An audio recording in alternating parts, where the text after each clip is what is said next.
بسم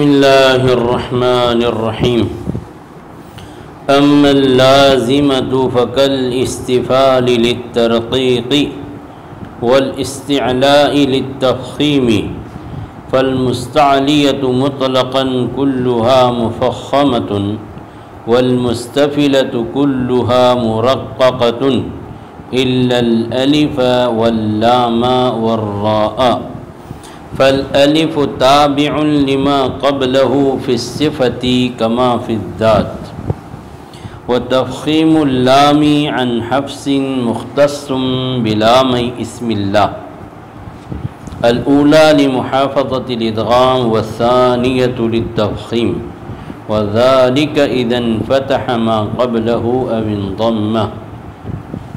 جی گزشتہ کل آپ کو بتایا تھا صفات عارضہ کے اسباب اربعہ، اور صاحب کتاب نے صفات عارضہ کے اسباب اربعہ کو بیان کیا اجمالاً.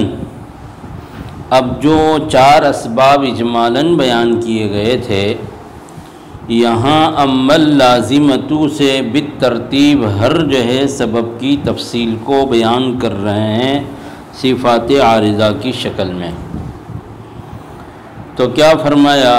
اما اللازمۃ، کہ بہرحال صفت عارضہ کے لیے صفت لازمہ کا سبب بننا، فکل استفال للترقیق، جیسے کہ ترقیق کے لیے استفال سبب بنتی ہے، والاستعلاء للتفخیم، اور تفخیم کے لیے کون سبب بنتی ہے؟ استعلاء. پس حروف مستعلیہ مطلق طور پر سب کے سب پور ہوں گے، اور حروف مستفیلہ یہ سب کے سب کیا ہوں گے؟ باریک ہوں گے. لیکن مگر الف اور لام اور را، مگر الف لام اور را. جی تو اب صفات عارضہ کے جو 4 اسباب ہیں، ان میں سے پہلا سبب صفت لازمہ، کہ صفات عارضہ میں بہت ساری صفات بیان کی گئی ہے، تو ان میں سے ایک چیز ہے تفخیم و ترقیق.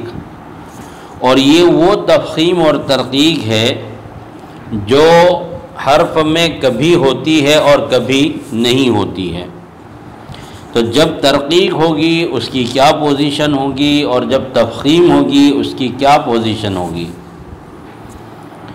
تو کسی بھی حرف کو جب ہم باریک پڑھیں گے تو اس کے لیے صفت استفال کیا ہے؟ ضروری، یعنی زبان کی جڑ کو نیچے تالو میں ہی رکھنا ہوگا، اوپر کے تالو کی طرف بلند نہیں کرنا ہوگا، جو کہ صفت استفال کا خاصہ ہے.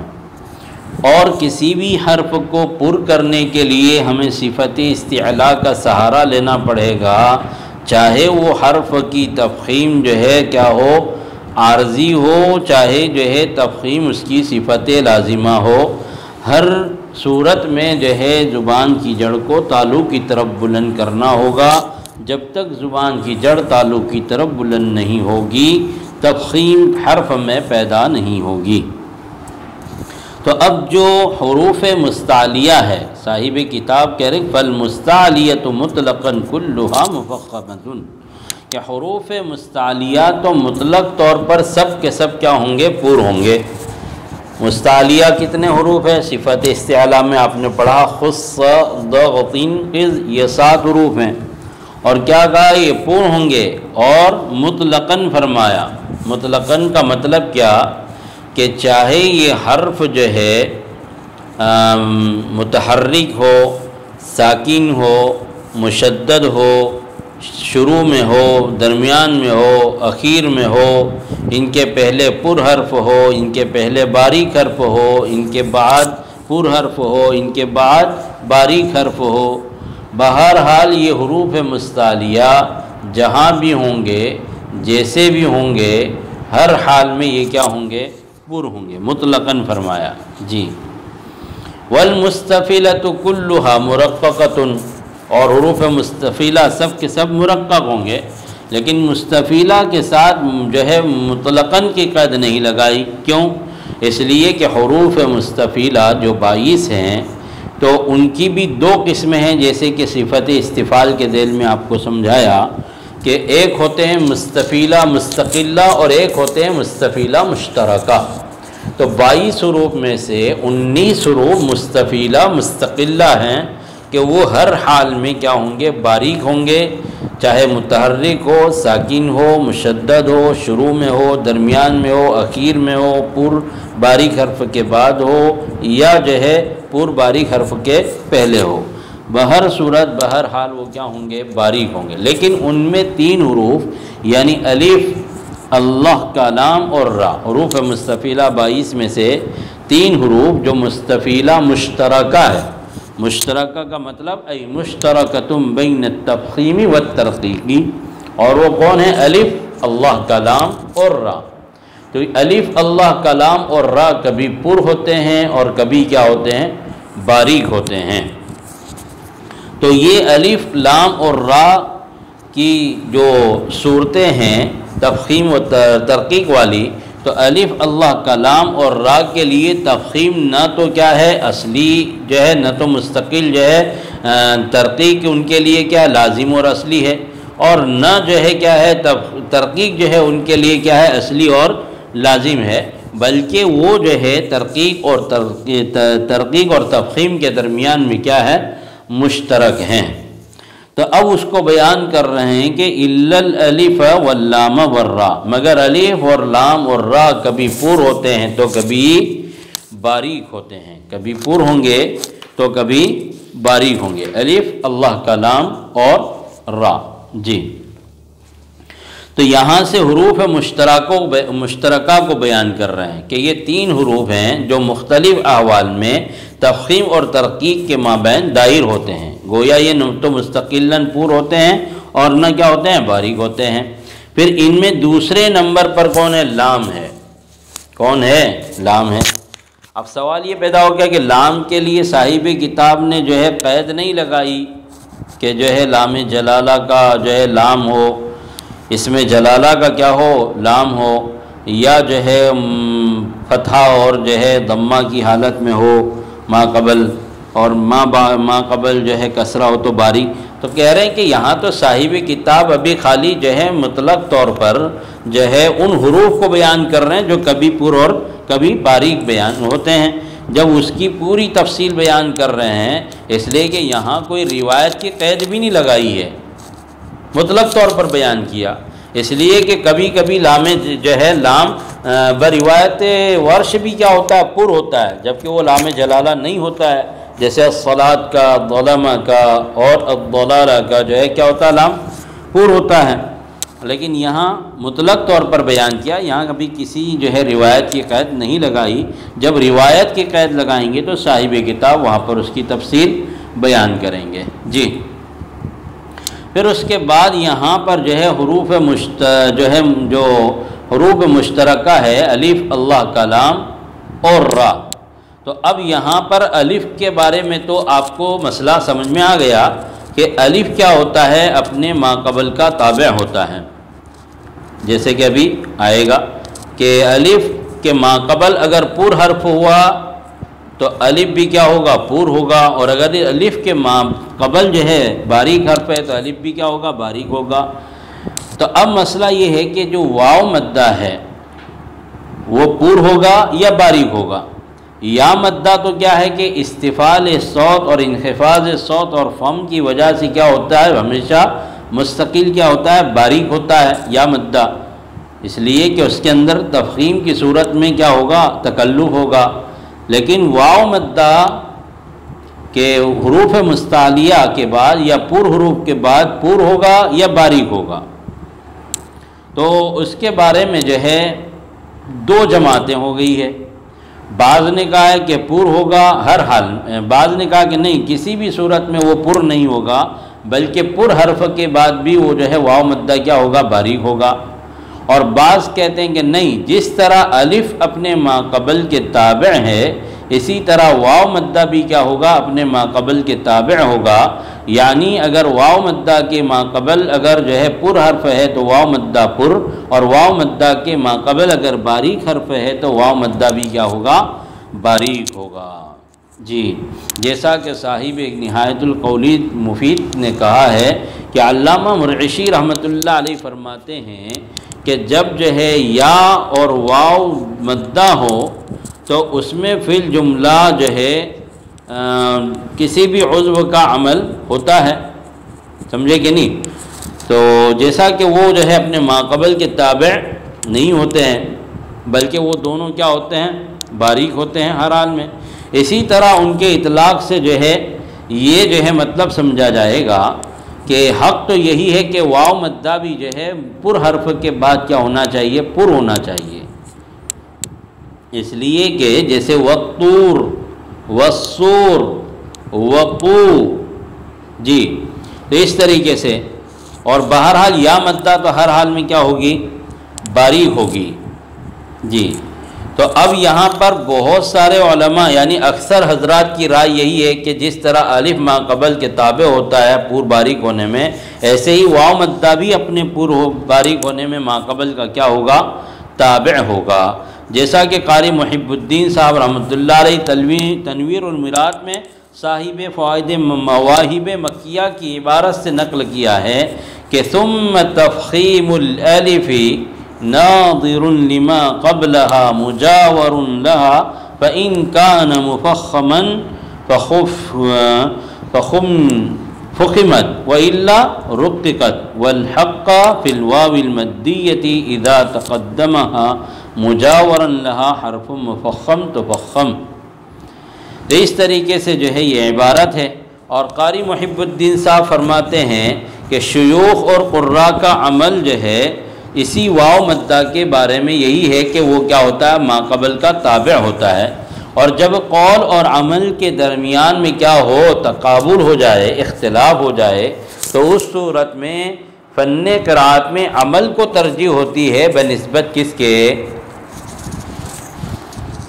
قول کے، کہ بھئی ہم نے ان سے سنا ان کا ایسا قول، ان کا ایسا قول، لیکن یہاں پر جو ہے قول نہیں بلکہ عمل نقل کر رہے ہیں۔ کون؟ قاری محب الدین صاحب رحمۃ اللہ علیہ، کہ شیوخ اور قراء کا عمل اسی پر ہے کہ وہ واو مدہ کو پر حرف کے بعد پر اور باریک حرف کے بعد باریک پڑھتے تھے۔ تو معلوم ہوا کہ جن ارباب ذوق نے اس مسئلے کی وضاحت فرمائی ہے ان کے یا واو مدہ کا الف مدہ کی طرح ما قبل کے تابع ہونا ہی کیا ہے؟ زیادہ کیا ہے؟ راجح ہے۔ جی، اس کے بعد آگے کیا فرمایا کہ فالالف تابع لما قبلہ فی الصفۃ کما فی الذات۔ تو تین حروف ہیں، الف، اللہ کا لام اور را، جو کبھی پر ہوتے ہیں کبھی باریک ہوتے ہیں۔ اب الف، اللہ کا لام اور را کو بیان کرنے کے بعد سب سے پہلے اب کس کا قاعدہ بیان کر رہے ہیں؟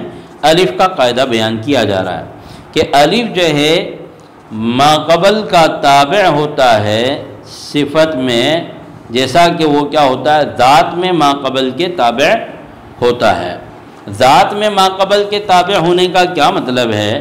تو اس کا یہ مطلب آپ سمجھے کہ جس طرح الف کبھی بھی تنہا نہیں آتا ہے بلکہ الف اپنے وجود میں کسی اپنے ساتھی کا، غیر کا کیا ہے؟ محتاج ہے۔ الف میں صرف جو ہے آپ کو بورڈ پر الف لکھ دوں اور کہوں کہ اس کا تلفظ کرو تو قیامت کی صبح تک بھی ممکن نہیں ہے، اس لیے کہ الف اپنی ذات کو پیش کرنے میں کیا ہوتا ہے؟ غیر کا محتاج ہوتا ہے۔ تو اسی کو صاحب نہایت القول المفید نے کیا کہا کہ فَإِنَّهَا یعنی الالف تابعۃ لما قبلها لأن الالف ليس فيه عمل عضو اصلا حتى يوصف بالتفخيم او الترقيق، کہ الف کیا ہوتا ہے؟ اس میں کسی بھی جو ہے اس کی ادائیگی میں کسی بھی عضو کا دخل نہیں ہے، یہاں تک کہ وہ جو ہے اپنے پر اور باریک ہونے میں کیا ہوتا ہے، ما قبل کا کیا ہوتا ہے، محتاج ہوتا ہے، یہاں تک کہ وہ تفخیم اور ترقیق کے ساتھ کیا ہو جاتا ہے، متصف ہو جاتا ہے۔ یعنی ما قبل میں اگر پر حرف ہوتا ہے تو الف متصف ہو جاتا ہے تفخیم سے، اور اگر ما قبل میں باریک ہو تو الف جو ہے متصف ہو جاتا ہے کس سے، ترقیق سے۔ جی تو الف مدہ اپنی ذات ہی کے وجود میں ما قبل کا کیا ہے، محتاج ہے، وہ کبھی بھی اکیلا نہیں آ سکتا ہے۔ تو جب وہ ذات میں ما قبل کا محتاج ہے تو ظاہر سی بات ہے کہ صفت میں بدرجہ اولا وہ کیا ہوگا، اپنے ما قبل کا محتاج ہوگا۔ تو وہ ما قبل کا کیا ہے، فالالف تابع لما قبلہ فی الصفۃ کما فی الذات۔ صفت مطلب کیا، یعنی اس کے تفخیم اور ترقیق، یعنی پر اور باریک پڑھے جانے میں، کما فی الذات جیسے کہ وہ ذات میں کیا ہوتا ہے، ما قبل کے تابع، یعنی جس طرح وہ اپنے وجود کو پیش کرنے میں ما قبل کا تابع ہے، ایسے ہی وہ اپنے پر اور باریک ہونے میں بھی کیا ہوگا، ما قبل کا تابع ہوگا۔ تو قاعدہ یہ بنا کہ الف سے پہلے اگر پر حرف ہوگا تو الف بھی کیا ہوگا، پر ہوگا، جیسے ظالمون، خاسرون، وللضالین، اور اگر الف سے ما قبل باریک حرف ہے تو الف بھی کیا ہوگا، باریک ہوگا، جیسے زال، مال وغیرہ وغیرہ۔ جی وتفخیم اللام، اب یہاں سے دوسرے حرف کو بیان کر رہے ہیں، کس کو، لام کو بیان کر رہے ہیں۔ جی اچھا، الف کے اندر ایک بات اور بھی ہے کہ الف جب ادا ہوتا ہے جوف سے تو اس کا جو ہے وہ مستقل طور پر کیا ہوتا ہے، جوفی ہوتا ہے، یعنی اس کی ادائیگی میں کسی بھی عضو کا کوئی دخل نہیں ہے، برخلاف واو مدہ اور یا مدہ کے، کہ واو مدہ اور یا مدہ بصورت مدیت اگرچہ جوف سے ادا ہوتے ہیں، امام خلیل نحوی نے جیسے اس کا مخرج جوف بیان کیا، لیکن اس کے باوجود واو مدہ کا کسی نہ کسی درجے میں تعلق جو ہے باقی رہتا ہے، کس سے، شفتین سے۔ ایسے ہی یا مدہ اگرچہ جوف سے ادا ہوتا ہے لیکن کسی نہ کسی درجے میں اس کا تعلق اپنے مخرج اصلی یعنی وسط لسان، وسط تالو سے کیا رہتا ہے، باقی رہتا ہے۔ جبکہ الف ایک ایسا حرف ہے کہ جب اس کو ادا کیا جاتا ہے تو اس کا کسی بھی جو ہے مخرج سے کوئی تعلق باقی نہیں رہتا ہے، بلکہ وہ خالص کیا ہے، جوفی ہے۔ اسی لیے علامہ جزری رحمۃ اللہ علیہ نے کیا فرمایا کہ فالالف جوف و اختاہا، کہ پس الف اس کا مخرج جوف ہے، وہ اختاہا اور اس کے دونوں ساتھیوں کا، سہیلیوں کا اور اس کی دونوں بہنوں کا، یعنی الف جو ہے کیا ہے، اصل ہے، اس لیے کہ وہ خالص کیا ہے، جوفی ہے۔ جبکہ واو اور یا کو صاحب کتاب نے کس سے بیان کیا، اختاہا سے بیان کیا ہے۔ جی تو الف اصل ہے اور جو ہے واو اور یا ان کے کیا ہے، تابع ہیں۔ تو الف کو اصل اسی لیے رکھا ہے کہ وہ خالص کیا ہے، جوفی ہے، یعنی اس وقت اس کا کوئی اپنے کسی دوسرے حرف کے مخرج سے تعلق نہیں ہوتا ہے۔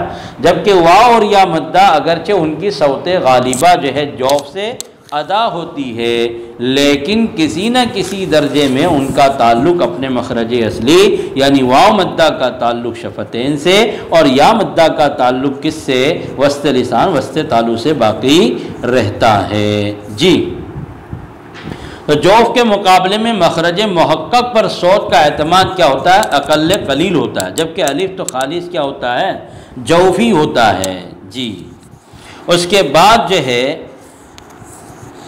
آگے چلیں گے کہ فالالف تابع، کہاں گئی بات، فالالف تابع لما قبلہ فی الصفۃ کما فی الذات۔ جی